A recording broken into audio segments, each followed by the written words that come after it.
Namaste children. In the previous class we have established the relation between zeros and the coefficient. In this class today, by division algorithm, how we can find out zeros of a polynomial, that we will discuss. For this I have written one question. Obtain all the zeros of a polynomial if two zeros are already given, minus root 3 and positive root 3.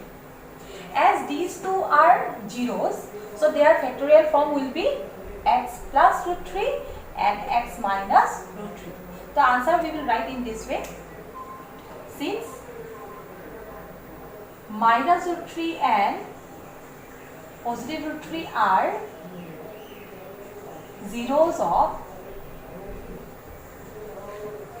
Px, which is equal to x to the power 4 minus 3 x cube minus x squared plus 9x minus 6. So x plus root 3 and x minus root 3 are factors of Px. So therefore, as if we know 2 and 3 are the factors of one number, suppose 12, then their multiplication 6 is also factor of 12 or not. So that is why we can write x plus root 3 into x minus root 3. Their product means if we apply the identity a plus b into a minus b, then their product will be x square minus 3 is also factor of Px.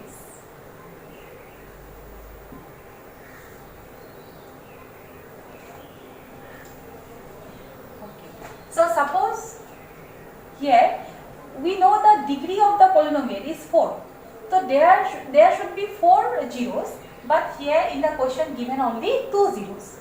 So we are getting 2 zeros, other 2 we have to find out, and from these 2 zeros we are getting 2 factors, from 2 factor if we combine it we are getting 1 factor. Now using this factor we can find out the remaining zeros. For that we have to divide this given polynomial by this factor. So there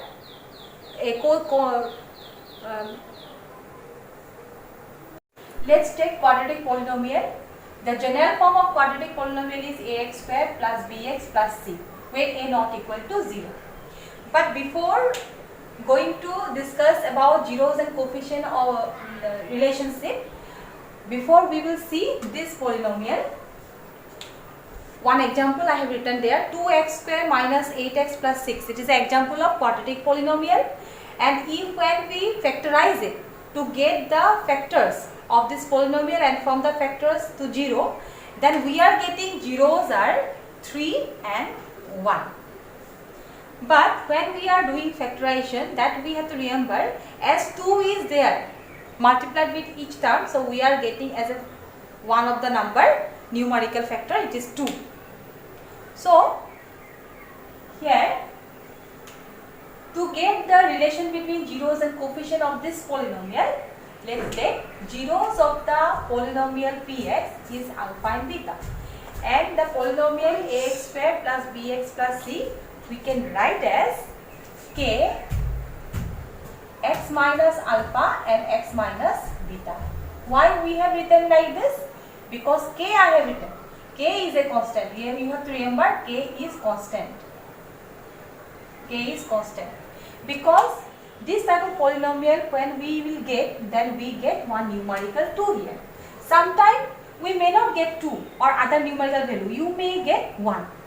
Suppose here instead of 2x square minus 8x plus 6, in place of this, if I have polynomial x square minus 4x plus 3, then we will get only these two factors, x minus 3 and x minus 1. In fact, zeros are 3 and 1.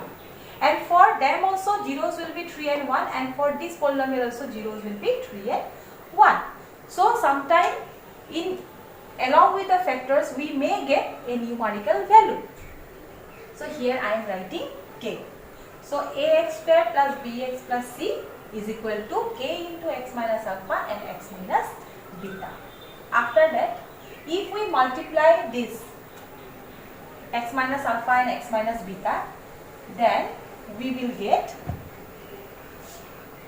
k in a bracket x square plus alpha plus beta x plus alpha beta. Sorry, that is minus. We will get this. After this, we will multiply k here.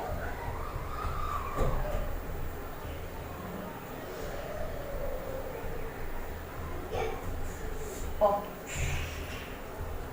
So, right hand side and left hand side, if we compare, means if we are comparing the coefficient of x square, coefficient of x and the constant term, if we compare, then we will get a equal to k, then b equal to minus k alpha plus beta, and c equal to here k alpha beta. Okay.